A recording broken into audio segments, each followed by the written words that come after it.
Muito bem, amigos, telespectadores, internautas da página da rádio Ibiapaba FM. Nós estamos aqui hoje em Ubajara, aqui precisamente no Parque Nacional de Ubajara, para conversar com o chefe substituto aqui do parque, que é o Diego Rodrigues. De já as suas considerações iniciais, Diego. É um prazer, Rádio Ibiapaba FM. Bom, o prazer é meu de estar recebendo vocês aqui da rádio, né, para essa conversa, né, e agradecer também todos os espectadores que estão aí nos ouvindo e nos assistindo, né, e dizer que essa é a nossa função e estamos aqui à disposição, né, para esclarecer o que for necessário, né, e também orientar sempre que possível, né. Bom, hoje, pessoal, é o Dia Internacional da Biodiversidade. Vamos conversar aqui um pouquinho aqui com o Diego para ele explanar o que é a biodiversidade. Bom, então, o conceito de biodiversidade ele é um conceito bastante difundido, né? Então, quando a gente trata de bio, a gente volta lá para o estudo de biologia, né, das aulas de biologia, a gente sabe que é vida, né? E a diversidade é isso, a diversidade da vida, né? Então, tudo que a gente entende quanto fauna, quanto flora, né, entra aí no conceito de biodiversidade. Então, a gente pode entender a biodiversidade como a diversidade da vida, dos seres vivos, né, que existe aqui no planeta Terra, né? Bom, o que é o ICMBio e qual o papel dentro dessa área ambiental que ele realmente procura cumprir? Bom, o ICMBio ele é uma autarquia federal, né, o Instituto Chico Mendes de Conservação da Biodiversidade, e ele é responsável pela gestão das unidades de conservação, né? Então, lá atrás, essa atividade ela era desempenhada pelo IBAMA, né? Quando foi em 2007, o IBAMA foi dividido, né?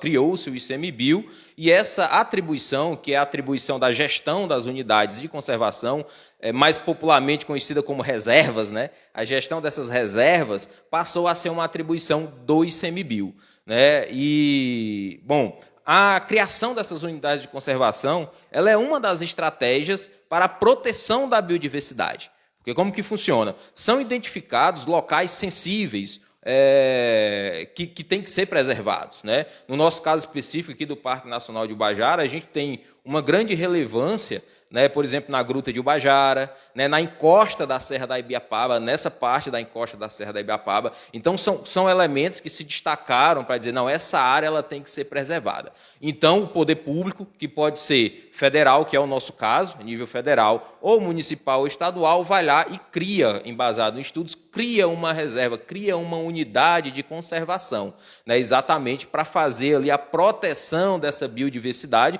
ou dessa geodiversidade que existe naquele local. Diego, de que forma o ICMBio, né, ele tem atuado, ele tem cumprido essa lei de preservação e defesa ao meio ambiente? Bom, nós temos várias atribuições, né? Quando o ICMBio foi criado, né, a lei criou o ICMBio, nos deu várias atribuições.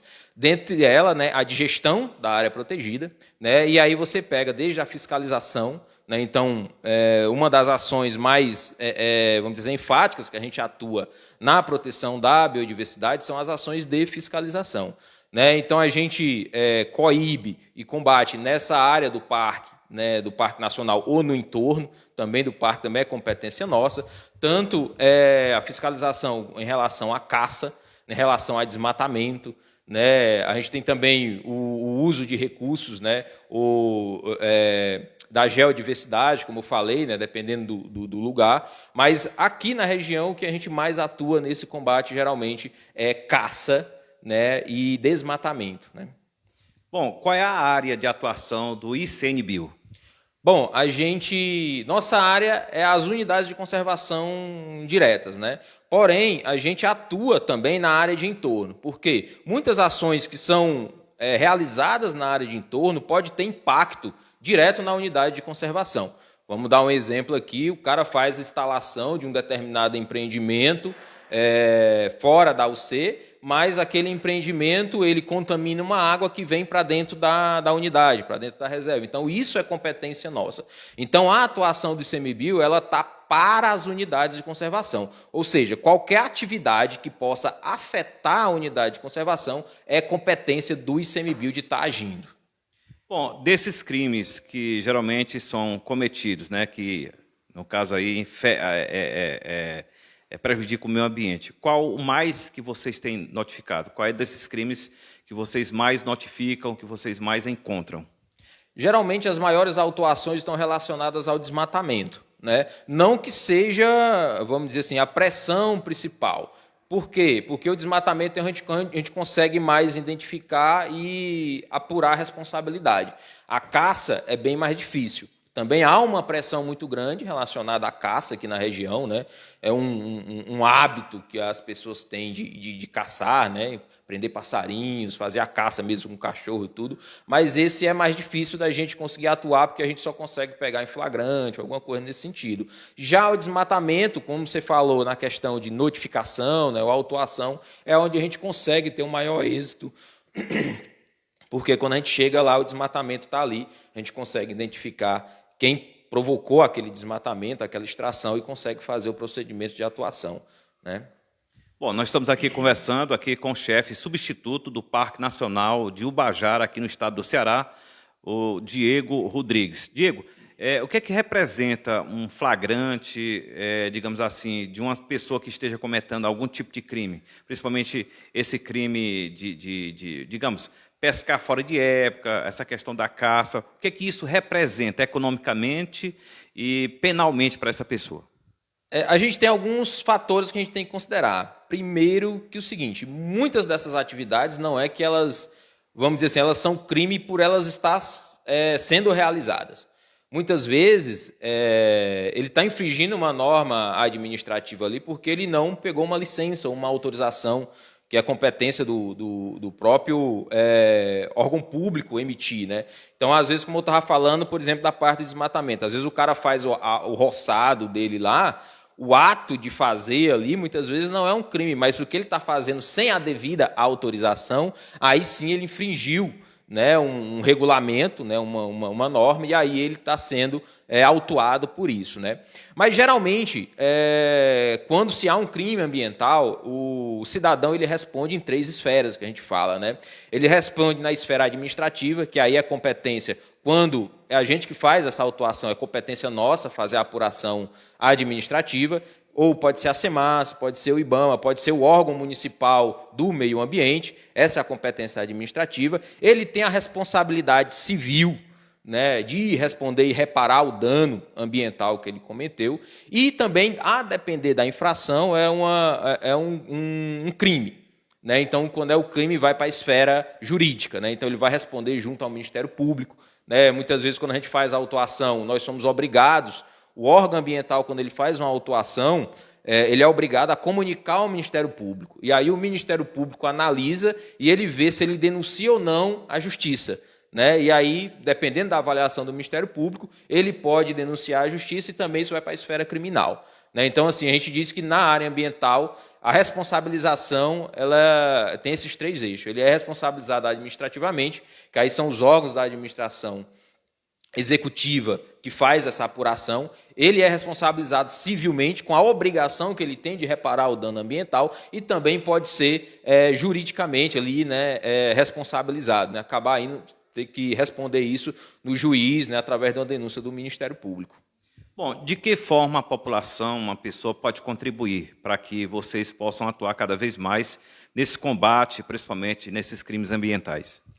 Bom, a primeira forma acho que é a educação, né? Então, se formar, seguir as leis, né? Então, que a pessoa tanto tenha uma informação para si e que também consiga passar essa informação, essa educação para os outros, né? Então, acho que essa é a primeira e talvez a mais importante, a gente conseguir educar, né, os nossos filhos, os nossos netos, para que eles consigam perceber a importância dessa biodiversidade para nós, né, e passar a preservar, a proteger, né, isso para gerações futuras, né? Porque se a gente não proteger agora, nossas gerações futuras não vão ter acesso a isso, né? Então, as pessoas que vêm frequentar o Parque Nacional de Ubajara fazem trilhas, têm esse contato com a natureza, toma banho de cachoeira, visita a gruta de Ubajara. Então, são elementos que trazem o contato, né, uma experiência com a natureza que, se a gente não está aqui para preservar, e se as pessoas não têm a consciência de preservar e proteger isso, possivelmente nossas gerações futuras não terão a oportunidade de desfrutar disso, né? Bom, além dessa educação e da vivência, de convivência, né, e aí aí eu já aproveito para chamar a todos, para quem não conhece, acho que a maioria aqui na região conhece, mas quem não conhece, vir visitar e conhecer o Parque Nacional de Ubajara, né? A gente tem também os canais de denúncia, né? Então, vocês podem estar vindo aqui no parque fazer uma denúncia, né? A gente vai apurar. Se não for competência nossa, porque, como eu falei, a gente atua para a proteção do parque, da unidade, né? Mas a gente consegue ou orientar ou encaminhar para o órgão competente, né? Então, também a gente está aberto às denúncias, então quem quiser fazer a denúncia de algum crime, que presenciar alguma coisa, a gente vai receber. Se não for competência nossa, a gente consegue orientar ou encaminhar para os órgãos competentes. Bom, pode ser diretamente aqui, a gente atualmente estamos sem telefone, porque foi mudada a internet, o nosso é ramal, e aí tem que atualizar, mas podem estar em contato tanto diretamente como com o e-mail do parque, né? Parque Nacional de Ubajara, né? Então, você pode, depois eu vou talvez deixar o e-mail e o contato, que também vocês conseguem fazer a denúncia direto na página do ICMBio na internet. Então, você entra na página do ICMBio na internet, às vezes é melhor do que o e-mail, e lá na página do ICMBio na internet, www.icmbio.com.br, lá vocês conseguem fazer a denúncia, o registro da denúncia. E chega aqui já para a gente como um processo para a gente buscar instruir. Diego, estou sabendo que está acontecendo, né, um processo seletivo de brigadistas civis, né? Eu queria que você falasse um pouco a respeito desse processo, quem realmente pode participar, quais são os critérios e como é que funciona. Uma das atuações do parque para a proteção, né, dessa biodiversidade, da própria unidade de conservação, é a contratação de brigadistas para a prevenção e combate a incêndios florestais. E nós estamos no meio de um processo seletivo. Como é que funciona esse processo seletivo? A gente abre um edital. Geralmente os ATAs, né, que é o agente temporário ambiental, esse é o termo que eles são contratados, são ATAs que vão atuar na prevenção de combate a incêndios florestais. Eles passam por um processo seletivo. Então, a primeira etapa que já se passou, né, é uma etapa onde a gente analisa a condição física, a gente chama de TAF-TUFA, né, um teste que eles fazem um teste, uma caminhada com a bomba costal cheia de água nas costas. Depois há um teste de habilidade de ferramentas agrícolas, que é o TUFA, que a gente chama, que ele faz uma capina de uma determinada área. Então, esses são 2 testes que a gente faz em uma primeira seleção. Os que passarem nesse teste, eles vão para um segundo processo seletivo, que é o curso, que é o que está ocorrendo hoje. Iniciou hoje o curso de brigadistas aqui no Parque Nacional de Ubajara, formação de brigada, e nós temos aqui cerca de 35 candidatos que passaram nessa primeira seleção e estão aqui fazendo o curso, né, para também, dependendo, ao final do curso, é feita a avaliação do desempenho deles no curso, e aí sim a gente faz a contratação desses brigadistas. Esses brigadistas eles vão atuar nas atividades basicamente ligadas à prevenção e combate a incêndio. De início, prevenção, então a gente trabalha com aceiros, conscientização das comunidades que moram no entorno do parque para a utilização do fogo, como orientação e tudo. E em caso de ocorrência de incêndios, eles também são acionados para aí sim combater esses incêndios, né? Bom, esses brigadistas, né, os selecionados, os contratados, eu queria saber se são remunerados e se são permanentes ou não, se são temporários. Sim, eles são remunerados, né? Então há 2 níveis de brigadistas selecionados. A gente tem um nível 1, né, que é um salário, né, então normal com os benefícios, né? Eles são contratados como servidores públicos temporários. Por que temporários? Porque eles são contratados apenas por períodos mais críticos, onde há a probabilidade, a possibilidade de haver incêndios. Então, a gente está contratando agora, no final de inverno, e eles ficam, geralmente, por 6 meses. Então, o contrato é de 6 meses, né? Então, ali, quando for o período seco, novembro, dezembro, ali, setembro, né? A partir de setembro para frente, que é o período seco, eles vão estar em pronto emprego para fazer essa atuação, né? Essa contratação temporária se dá anualmente? Sim, todos os anos a gente tem essa seleção dos brigadistas. Aí tem uma possibilidade legal, é que geralmente quem participa de um ano do processo seletivo, o Estado, o governo, ele não pode ficar sempre recontratando a mesma pessoa, né? Então, geralmente, quem foi contratado esse ano tem que passar pelo menos 2 anos para poder ser contratado novamente para a mesma função, né? Então, assim, o pessoal que vai ser contratado agora, né, possivelmente eles não participarão do processo seletivo do próximo ano. Mas todos os anos a gente abre um processo seletivo para a contratação de agentes que vão atuar no combate, na prevenção e combate a incêndios florestais, são os chamados brigadistas. Bom, a gente conversou aqui com o Diego Rodrigues, né, chefe substituto aqui do Parque Nacional de Ubajara. Queria agradecer a recepção, à disposição de prestar, portanto, essas informações. Inclusive, até nós viemos aqui para falar um pouco a respeito da biodiversidade, já que hoje é o Dia Internacional da Biodiversidade, dia 22 de maio. Então, por isso é que a gente veio até aqui e a gente fez questão de colher uma informação, colher algumas informações, principalmente falar um pouco a respeito desse Dia Internacional. Diego, fico muito agradecido, o nosso abraço, nosso muito bom dia. Estamos à inteira disposição na Rádio Ibiapaba FM e, com certeza, deixo aqui os microfones para que você possa fazer alguma consideração que queira ainda. Bom, de nada, eu que agradeço, tá? Então, é muito bom quando a gente tem a oportunidade, né, de estar divulgando, orientando, né, as pessoas, e eu me despeço aqui de você e dos telespectadores, aí, quem está assistindo, ou ouvintes que está ouvindo, fazendo o convite para vir conhecer o Parque Nacional de Ubajara, conhecer nossos atrativos, né? E conhecer essa biodiversidade que a gente estava conversando agora, né?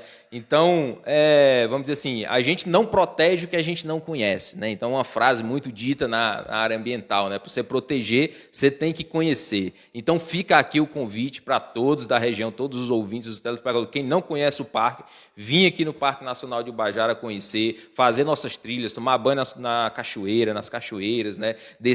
Fazer o passeio do bondinho, visitar a Gruta de Ubajara. Nós estamos sempre de portas abertas aqui, o parque está sempre aberto para os visitantes. Muito obrigado pela disponibilidade de vocês e por esse espaço aqui para a gente possa também, né, conversar com os telespectadores e com os ouvintes sobre um tema tão caro que é a biodiversidade.